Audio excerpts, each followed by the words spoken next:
thumbs up. Thank you, thank you. Thank you. Thank you. Good evening. How you guys doing? I guess that means good. That's what the sound means, right? Woo!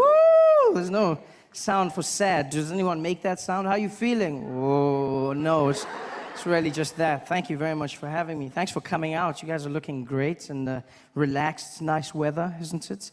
Yeah, it's very chilled out. I just got back from Atlanta. It was 107 degrees Fahrenheit. Yeah, hot as well. The worst thing is everyone comes up to me and they go, well, you must be used to this being from Africa. And no, I'm not. I'm from Africa, but that shit is hot. That was just, no.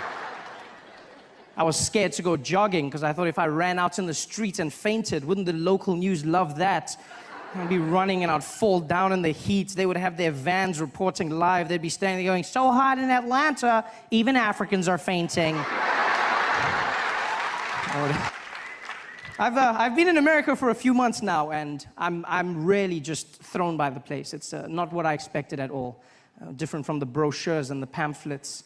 There's many assumptions I had about America before I came here, and I've come to learn that those were wrong. For one, I just assumed people spoke English here. It's far from it. It's not, you know what, it's not so much the language, so much as the pronunciation of words that throws me off. It's just what Americans have done with the language. You guys have just, wow, you've done something. You've put 22s on the English language. You've got rims that just pimp my language. That's what you've gone with, you know? I don't understand. I was chatting to this woman downtown the other day.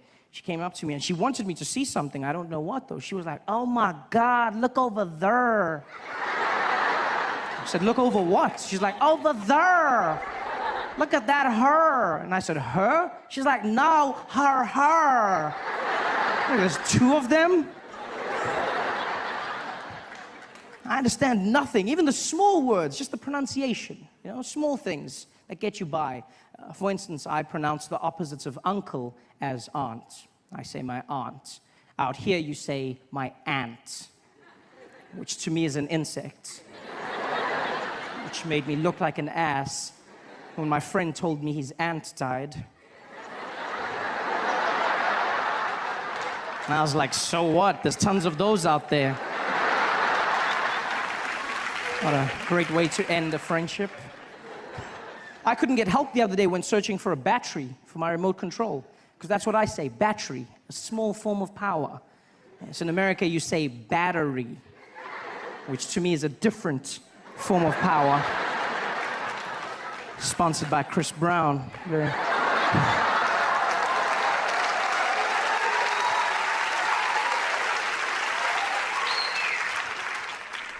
And you know what, I understand. We live on different sides of the globe, so it's fine. The language will evolve. This is something I've come to understand. But I hope I change one thing in your hearts forever. Just one thing.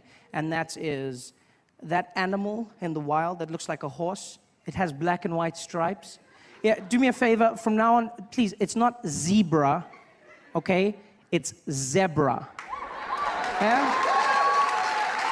Just like it's not Debra, it's Deborah. Same structure of word. Plus, you cannot name them because you do not have them. Zebra. This is madness. Everything out here is different. Do you know how hard it is to learn when you come out here? You have to change everything. There's the measurement system, which is just, I mean, America, you guys have your own thing, the imperial system, you know? On my side of the world, we use the metric system, and by my side, I mean the rest of the world, you know? We have the metric system, which is, amongst other things, very efficient. It's a very simple process. You know, everything goes into each other. And out here you have imperial, which is fine. I mean, I won't judge you. If you want to be imaginary, that's up to you.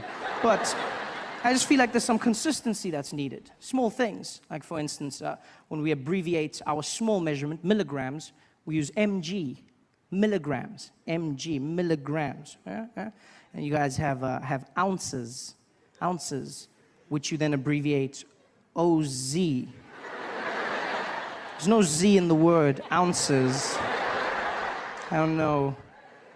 That's pale in comparison to what you've done with pounds. That for me, please explain to me how the abbreviation for pounds became LBS. LB pounds. I look like the idiot walking into the store going, could I please have the 2 labs bag of sugar? The guy was like, you mean pounds? I said, I don't see the P, no, I don't. He said, well, it means pounds. It's not LBS. A lot of bullshit, that's what it stands for. This is horrible.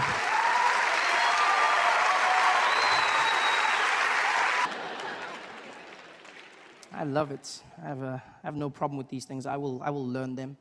I'm willing to take this in my stride, because that's not why I came to America, not to analyze the English language. No, I came to America because I always wanted one thing, and that is I always wanted to be black.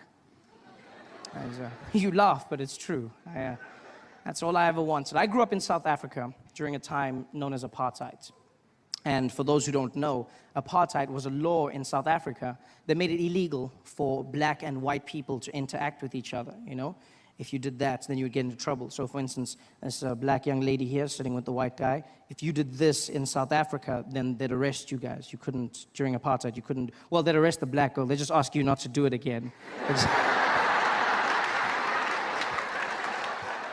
And so this was awkward for me because I grew up in a mixed family, you know? Well, with me being the mixed one in the family.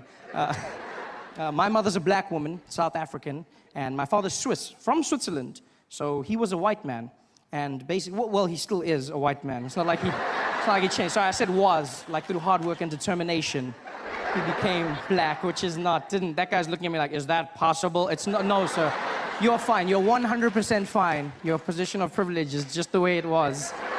Although it would be something, though, if you could work so hard you became black. That would just be, wouldn't it? That would change the workplace forever. To see guys walking into their office talking to the boss. Jim, I think I'm gonna take a few days off. I don't know, I feel it coming on.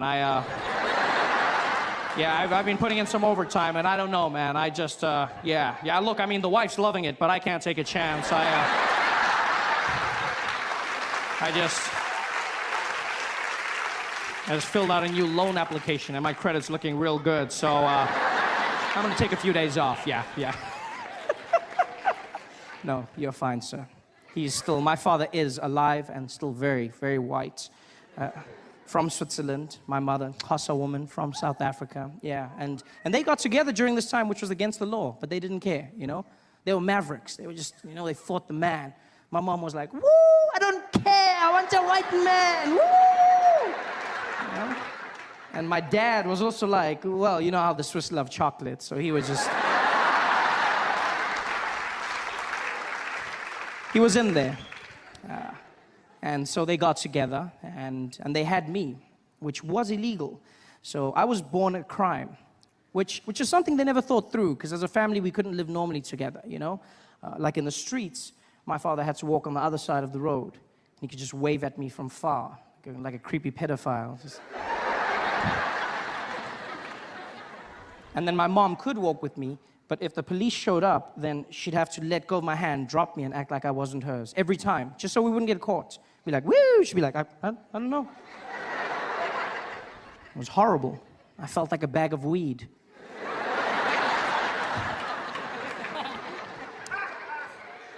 And one of the punishments for this crime was I was never afforded a race. I was never called black. I was never called white. I got horrible names like mixed breed and mutt and half caste, and you know, it was a horrible time for me. And one fateful day, I'll never forget, I met an American in South Africa.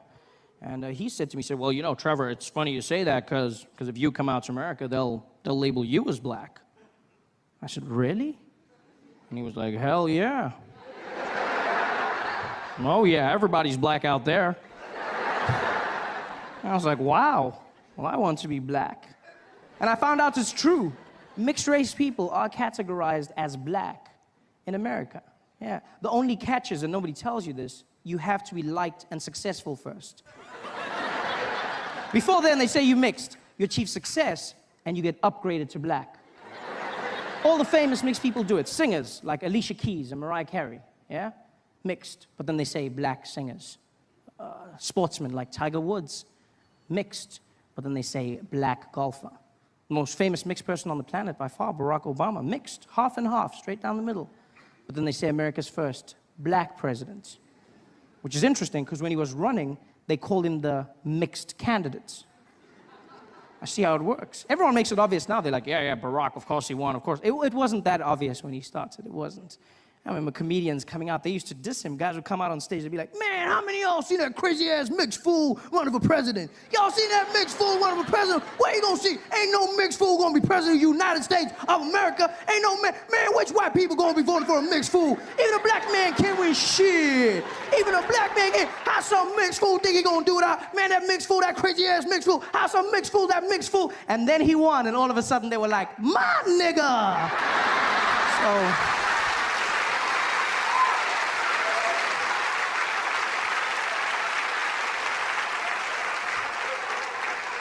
So I see how it works, you know? I understand. In order for me to become black, I have to work hard at it. And I'm willing to do the time. Yeah. I took the first opportunity I could. Bought myself a plane ticket from South Africa, and I said, I'm going out to America. I'm going there, and I'm going to be black. And I got on that plane. It was an 18-hour flight, 18 hours of non-stop flying. And I sat there in my chair, and I spent every moment practicing being black, just practicing. I was like, I'm not gonna mess up this black opportunity. I just sat there, just working through everything. I was watching every black movie and TV show, just going through it. Yeah. You know what I mean? Yeah. King Kong ain't got shit on me. Yeah. What you talking about, Willis? I was grinding it. You laugh, but 18 hours of flying, and I landed in JFK, and I was fluent in my black American. For shizzle my nizzle. I was walking around. I was so black, I was even laughing black. I was like, ha, ha, ha. Yeah. My man. Ha, ha. Should have seen me. It was like, oh, this you? That has to be the personification of cool, in my opinion. There's nothing cooler. Black Americans are so cool, they can make you feel good about yourself just by asking if you are you. You don't believe me? Get a black American man to come up to you and just be like, hey, yo, this you? Nah, this you? And you'll be like, I think it is.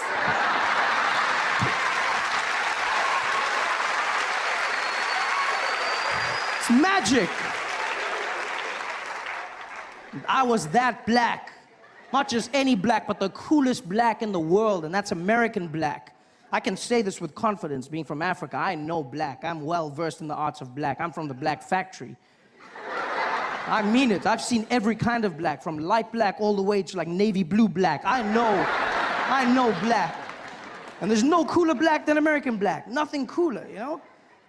Because American black people, I mean, you just look at how much they've done to influence modern day pop culture, you know?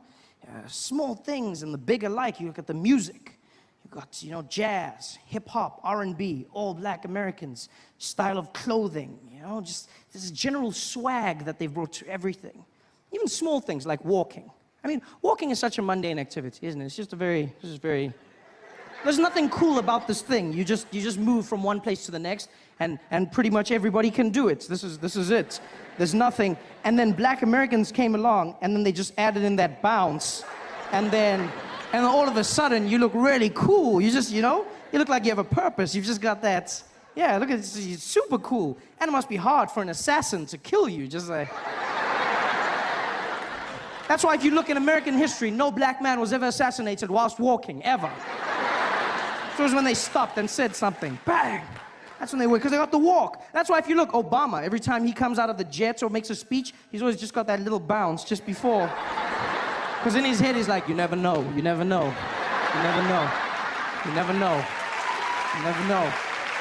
to walk. It's a cool walk. And by far, the coolest thing of all is the talk. I've listened to black Americans, and it's the most amazing use of the English language I've ever come across in my life. Because they pay no regard to punctuation whatsoever. Just cruise through sentences. It's fantastic. First time I had a conversation with a black American man was in Baltimore, Maryland. This guy walked up to me after the show. He didn't even walk. He just floated in. Just came up to me and was like, hey, yo, B, hey, yo, let me holler at you for a minute, man. Let me holler at you. I said, okay. He's like, man, I ain't even gonna front, man. I ain't gonna front. I came out here, dude. I ain't even know who you was, man. I didn't even know. I was out here at the show. I bought my girl. We was out there. You came out there and you were doing your thing. I was like, yo, man, I ain't even know they goddamn yellow bones out there in the motherland, man. I was like, yo, this kid better be funny, man, but I ain't gonna lie. You came out there, you was keeping it coming, keeping it moving. You was just beasting. I was like, all right, man, maybe this kid is the truth, yeah? This kid was doing his thing. He was keeping it out there. I started laughing. My girl was killing herself. I was like, all right, this mofo got flow for show. You know what I mean?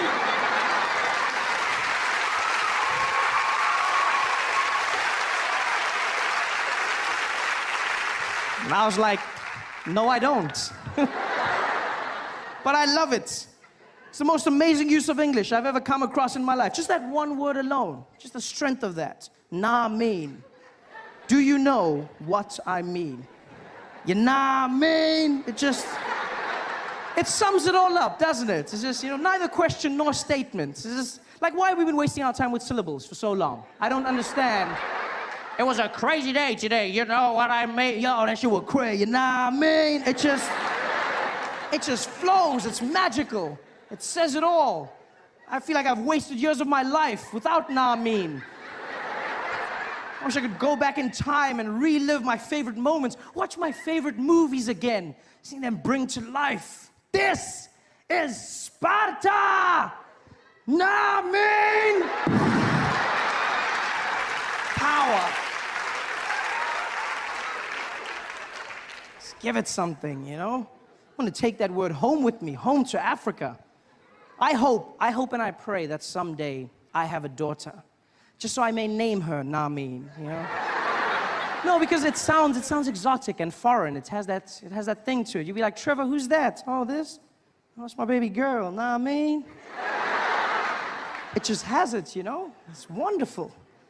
Let's go back. I bet even greats like Shakespeare would have loved to use that word. They say he invented more words than anyone, but Namin, oh, I bet he's in his grave going, I wish I had. You can see it on one of those great plays on the stages of Manchester and London. Theatre actors just walking out there with their big collars. Ah, yes, Prometheus, and hither doth he come. I am the son of a humble thespian. Namin. That's the magic. That's what I was, man. I was that black. You should have seen me. Just walking around the airport, shouting random things. Brooklyn! I didn't even know where that was. I was super black. Till some guy came up to me and he was like, Oye, papi! Ya llegamos, Pecado conocemos! I said, what? He's like, yo, man, we made it, man, we made it. And now that we're here, our kind, we got to stick together, man.